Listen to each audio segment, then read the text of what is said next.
निजीकरण के खिलाफ बिजली कार्मिक एक बार फिर से लामबंद हो गए हैं। आपको बताते चलें कि उत्तर प्रदेश सरकार एक बार फिर से विद्युत निगमों को निजी हाथों में देने की तैयारी कर चुकी है। बिजली विभाग के निजीकरण की कयावत पिछले काफी सालों से चल रही है और इसमें उत्तर प्रदेश सरकार लगभग पूरी तैयारी करती हुई दिखाई दे रही है। निजीकरण के विरोध में आज उत्तर प्रदेश की राजधानी लखनऊ में बिजली कर्मियों ने शक्ति प्रदर्शन दिखाया। साथियों नमस्कार, आप देख रहे हैं स्टॉक प्रॉफिट इंडिया। चैनल में पहली बार आए हैं तो सब्सक्राइब जरूर करें, क्योंकि हम वो जानकारी जो आपके जीवन में प्रभाव डालती हैं आपको इस प्लेटफॉर्म के माध्यम से देने की कोशिश करते हैं। तो शुरू करते हैं आज का वीडियो। बिजली के निजीकरण के विरोध में आज विशाल पंचायत का आयोजन किया गया। देश के तमाम संगठन व सामाजिक कार्यकर्ताओं ने बढ़ चढ़कर भाग लिया। तो आप देख सकते हैं कि हजारों की भीड़ में आज इस बिजली पंचायत में लोग इकट्ठा हुए।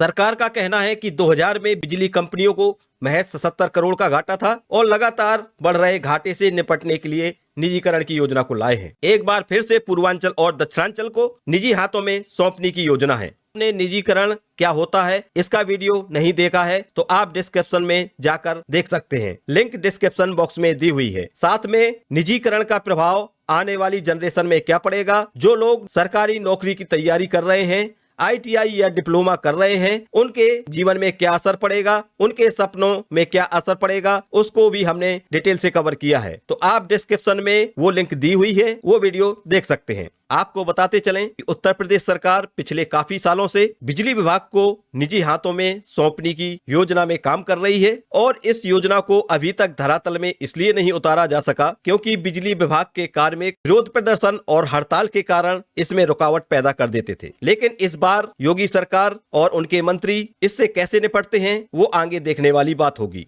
निजीकरण के खिलाफ बिजली कर्मियों की लामबंदी आज राजधानी लखनऊ में देखी गई। राजधानी लखनऊ में बिजली का निजीकरण वापस कराने के लिए करो या मरो का नारा दिया गया। विद्युत कर्मचारी संयुक्त संघर्ष समिति उत्तर प्रदेश के तत्वाधान में आज लखनऊ में भारी संख्या में लोगों का शक्ति प्रदर्शन देखा गया। आज की महापंचायत में यह निर्णय लिया गया है कि यदि सरकार बिडिंग प्रक्रिया शुरू करती है तो हम अनिश्चितकालीन हड़ताल में चले जाएंगे। संगठनों ने एक बार फिर से UPSEB लिमिटेड के पुनर्गठन की मांग की है। ऊर्जा मंत्री और प्रबंधन के बीच बिजली पंचायत में भारी गुस्सा देखा गया। उत्तर प्रदेश के माननीय मुख्यमंत्री जी के प्रति विश्वास व्यक्त करते हुए बिजली कर्मचारियों ने निजीकरण को रोकने हेतु प्रभावी हस्तक्षेप करने की मांग की है। संगठनों के नेताओं ने मंच से आज ये जानकारी दी कि अरबों खरबों रुपयों की परिसंपत्तियों को चंद कॉरपोरेट घरानों के हाथ बेचने की प्रबंधन की नीति है। यदि वो इस नीति में, इस साजिश में कामयाब हो जाते हैं तो ये प्रदेश के लिए, जनता के लिए, उपभोक्ताओं के लिए कुठाराघात होगा। संयुक्त संघर्ष समिति के संयोजक शैलेंद्र दुबे ने यह भी बताया कि मुख्यमंत्री जी के कुशल नेतृत्व में बिजली कर्मचारियों ने वर्ष 2016-17 में 41% AT&C हानियों को कम करके 2023-24 में 17% तक कर दिया है। बिजली कर्मचारी मुख्यमंत्री जी से अपील करते हैं कि वे निजीकरण की जा रही एक तरफा प्रक्रिया को रोकें, जिससे बिजली कर्मी पूरे मनोयोग से अपने काम में जुटे रहें। संघर्ष समिति ने यह भी विश्वास दिलाया कि जब 7 साल में 24% लाइन हानियां कम हुई हैं, तो अगले 1 वर्षों में निश्चित इसको 12% तक लाने में बिजली कर्मी पूर्णतः समर्थ हैं। बिजली पंचायत में all India power engineer federation के chairman Shailendra Dubey, all India power diploma engineer federation के अध्यक्ष RK Trivedi, electricity employees federation of India के secretary general Prashant Singh, all India federation of electricity employees के सेक्रेटरी जनरल मोहन शर्मा एवं अखिल भारतीय राज्य कर्मचारी महासंघ के अध्यक्ष सुभाष लामा आदि उपस्थित रहे। अभियंता संघ के महासचिव जितेंद्र सिंह गुर्जर के इंकलाबी भाषण ने समर्थन में आए हुए हजारों लोगों को जोश भरने का काम किया। आइए हम आपको दिखाते हैं वो क्लिप जिसमें जितेंद्र सिंह गुर्जर अपने जोशीले भाषण से लोगों को जोश भरने का काम कर रहे हैं।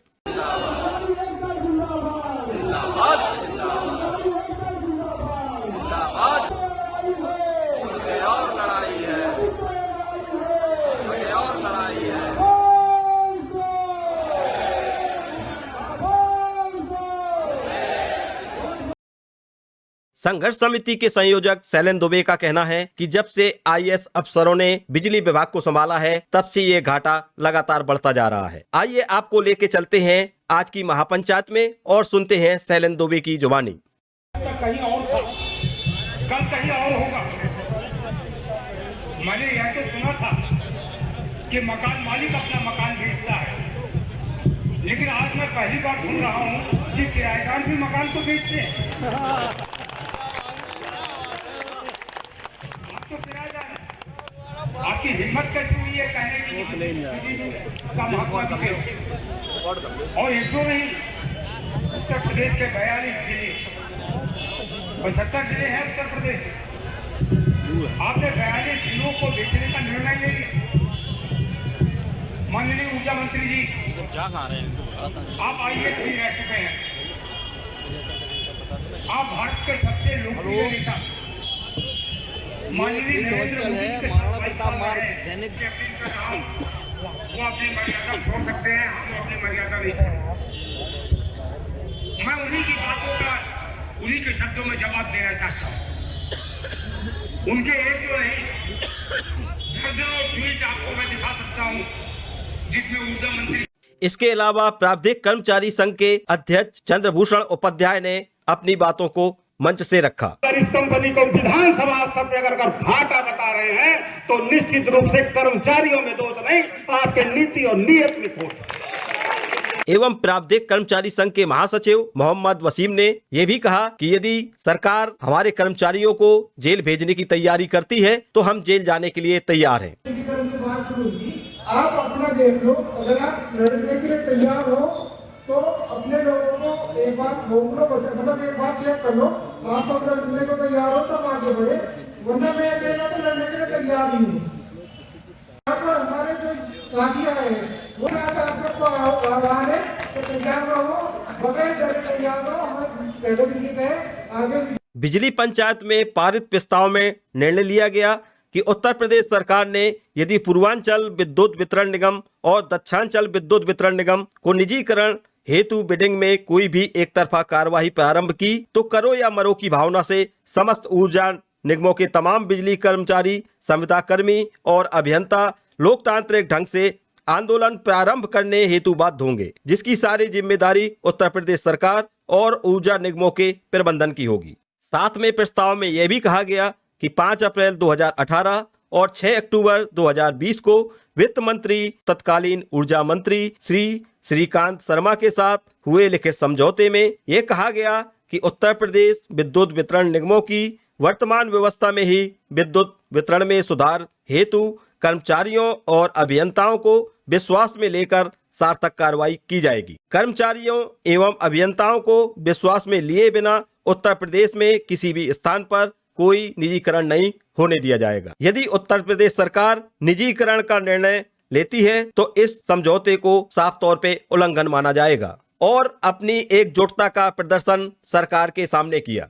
आज का ये प्रदर्शन शक्ति प्रदर्शन के रूप में देखा जा रहा है, क्योंकि ये प्रदर्शन सरकार को एक संदेश देने के लिए किया गया था और ये किसी प्रकार का हड़ताल या कोई ऐसा प्रदर्शन नहीं था जिसमें आम जनमानस को दिक्कत का सामना करना पड़ा हो। निजीकरण से संबंधित समस्त जानकारी पाने के लिए आप हमारे चैनल को सब्सक्राइब करें ताकि आपको समय से वो सभी जानकारी प्राप्त हो सके जो कि निजीकरण के विरोध में की जा रही हैं। यदि आप भी निजीकरण की हर उस न्यूज का इंतजार करते हैं तो आप चैनल को सब्सक्राइब जरूर करें, क्योंकि इस चैनल के माध्यम से हम आपको समय से जानकारी देते रहेंगे। तो मिलते हैं नेक्स्ट वीडियो में न्यू इन्फॉर्मेशन के साथ और नई जानकारियों के साथ।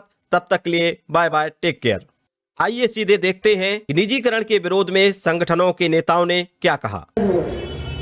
और कुछ खड़े हैं जो हमें दिख रहे हैं, आप ऊपर गाय खड़े हैं। तो साथियों, जैसे जब ये निजीकरण का 25 नवंबर को प्रारंभ हुआ था तो आप सभी को पता है कि सबसे पहले अभियंता संघ में बुलाया था शाम को बैठक में चेयरमैन साहब ने, और उन्होंने क्या बोला कि बद्दर जी ये 3 प्रस्ताव है आपके सामने, बताओ कि आप पसंद करोगे चुनना। बोले पहला कि जहाँ प्राइवेट कंपनी है वहीं काम कर लो। हमने कहा अच्छा, दूसरा बताओ कि जो 2 दिन में बची है वहां चले जाओ। मुझे अच्छा, तीसरा बताओ। तीसरा बोले आकर्षक BRS ले लो। अच्छा, हमने ये भी ठीक। फिर हमने उनको स्पष्ट बताया कि पहला कि प्राइवेट कंपनी में काम कर लो। भाई सरकारी एग्जाम देके आए, प्राइवेट में ट्राई कर ले, फिर वैसे कौन सा एग्जाम कर ले? नौकरी छोड़ के आए भाई, कोई कहीं से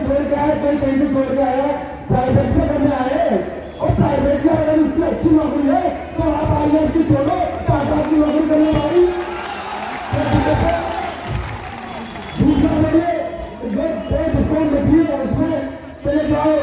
हमने कहा अच्छा बिल्कुल बना रहे, एक तरफ कह रहे एक साल तक छोड़ा ही नहीं, वही काम करना पड़ेगा, और एक तरफ कह रहे वहां चले जाओ। क्या मजा कर रहा है चेयरमैन साहब?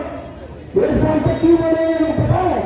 क्योंकि जब एक साल आप वहाँ काम कर लोगे प्राइवेट के अंदर, वहाँ सिखा दो ऐसा उसको, फिर क्या करेंगे 2-3 महीने के अंदर जो 2 डिस्काउंट बचे हैं मध्यांचल और पश्चिमांचल उसका भी टेंडर कर देंगे। तो ना आप इधर गिराओगे ना उधर गिराओगे। तो ये बहुत बड़ा हमारे साथ षड्यंत्र हो रहा है। तीसरा बड़े मजे वाली बात है आकर्षक बीआरएस। हमारे कुछ वरिष्ठ लोग हैं इस आकर्षक बीआरएस के आकर्षण में फंसे। क्यों फंसे भाई? उनको ये नहीं पता कि आकर्षक बीआरएस जो है जो आपको पेंशन मिलेगा, पेंशन अभी क्या बोले कि पेंशन सरकार देगी, उसमें 31 तारीख का उसमें पेंशन सरकार देगी। लेकिन मैं वरिष्ठ लोगों को बताने जा रहा हूँ मंच से कि आपको सरकार की ट्रेजरी से पेंशन मिलती जरूर है, लेकिन डेटा पावर कॉर्पोरेशन है, ये याद रखिए। जिससे आपका अंशदान नहीं कटेगा जीपीएफ वाला, आपकी पेंशन भी बंद हो जाएगी, कोई देने वाला नहीं है। इसलिए जो लोग नहीं है वो भी सुन ले। तीसरी मजे वाली बात वो ये है कि देखिए गुजर जी बहुत बड़ी कार्रवाइयां होंगी। अब की बार सस्पेंड नहीं करेंगे, सीधी बर्खास्त भी करेंगे। तो हम भी इस मंत्री के माध्यम से कह रहे हैं कि 18 महीने तक हम सस्पेंड रहे, आप डरा नहीं पाए गुजर को। FIR कर दिए, आप डरा नहीं पाए। संपत्ति की जांच करा दिए, आप डरा नहीं पाए। आप गोलियां तक तैयार रखिए, बंदूक की नैयत आप कर लीजिए। अगर डराना है तो सीने में गोली मारिए, उससे पहले आप डरा नहीं पाओगे। अगर उनकी दम है तभी आगे बढ़िए, अन्यथा छोटी मोटी धमकियां मान लीजिए। यहाँ डरने वाला कोई है नहीं है। बिजली का कर्मचारी तब से खंभे पे करके काम करता है, क्या बात करते हैं चेयरमैन साहब? आप डरा दोगे इसको? और ये लोग डरते नहीं है। अभी आपने देखा होगा कि हम लोग चरणबद्ध तरीके से, इससे पहले हमने पंचायत की थी काम है बनारस में, एमडी वहां का पूर्वांचल का एमडी गेट बंद करके भाग गया भाई। हमने कहा हम तो ज्ञापन दे रहे तो भक्ति लो भाई, हम कौन सा मार रहे हैं आपको? वो भक्का गेट बंद करे। और मैं आप सभी को बता दूं, सबसे कोई अगर बेईमान और भ्रष्ट एमडी है तो वो पूर्वांचल का एमडी है, भ्रष्ट है। इसकी नाक के नीचे से करोड़ों के घोटाले हो गए और ये अभी तक वहां बैठा है। कुछ लोग तो कह रहे हैं कि साहब ये लाखों रुपया तो पैसे में लेता है, ये बहुत बड़ा खिलाड़ी है। हम कह रहे हैं मुख्यमंत्री जी से आप हमारी संपत्ति की जांच कराइए, 2 साल तक कुछ नहीं मिला। आप समूह कुमार की संपत्ति की जांच कराइए, करोड़ों रुपया मिलेगा आपको और बेईमानी भरी मिलेगी आपको। तो क्या किए आप कराइए इसकी संपत्ति की जांच। बाकी चेयरमैन साहब को हम बस इतना कहना चाह रहे हैं कि जब आप आए थे बड़ा सम्मान था कर्मचारियों के मन में, अभियंताओं के मन में आपके प्रति कि आप आएंगे ऊर्जा विभाग को विकास के लिए ले जाएंगे, लेकिन आपने विभाग को बेचने का प्रयास करके अपना पूरा क्रेडिट डाउन कर दिया दिल्ली कर्मचारियों का। और मैं आप सभी से कहना, प्रबंधन के चेयरमैन एमडी जो भी लोग हैं हम सबसे कहना चाह रहा हूँ, मैंने वहां पर भी कहा था बैठक में, वो कह रहे थे कि सुधार नहीं हो रहा है, लाइन बहुत है, घाटा बहुत है। हमने उनसे वहां पर भी कहा था कि मात्र 1 साल के लिए आप कुर्सी छोड़ दीजिए, हम लोग आपसे बढ़िया नुकसान से प्रॉफिट में लाके बताएंगे, नहीं तो मैं अपनी नौकरी से इस्तीफा लेकर चला जाऊंगा। ये मैंने बोलना चाहूंगा।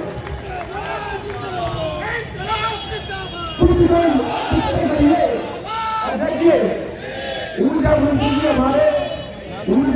हमारे बहुत सम्मानीय थे मंत्री जी, लेकिन जब उन्होंने विधानसभा में अपना भाषण दिया कि टोरेंट वाले इतनी अच्छी बिजली दे रहे हैं कि बाहर के लोग भी टोरेंट की बिजली लेना चाह रहे हैं, हम मंत्री जी से कहना चाहते हैं 5.5 रुपया की बिजली खरीद के आप 4.5 रुपया पर यूनिट की बिजली आप बेच रहे हो। मात्र टोरेंट की वजह से 1 साल में 275 करोड़ रुपया का नुकसान हुआ है और 14 साल में 2400 करोड़ रुपया का नुकसान हुआ है। ये कौन है भाई, क्या रिश्ता है इससे आपका, अब ये हमें बता दो। और आज यही लूट जो फ्रॉड हो रही है, जो प्राइवेट कंपनियां कर रही है, वही लूट अगर आप चाहते हो कि पूरे प्रदेश में हो, तो ये विद्युत कर्मचारी संघ समिति ये होने नहीं देगी। जब तक जान है हम लोग लड़ेंगे, आत्मविश्वास से लड़ेंगे, ये हम आपको कहने आए हैं। बातबाजी बहुत सकता है, बोलने को बहुत कुछ है, लेकिन हम तो बोलते रहते हैं। आपने देखा है शक्ति भवन का चप्पा इंतजार से घूम रहा है, आपने देखा है 5-6 दिन से सीएम का एक बयान नहीं आया अखबार में, आपने देखा है चिट्ठी पिट्टी घूम रहे भाई साहब।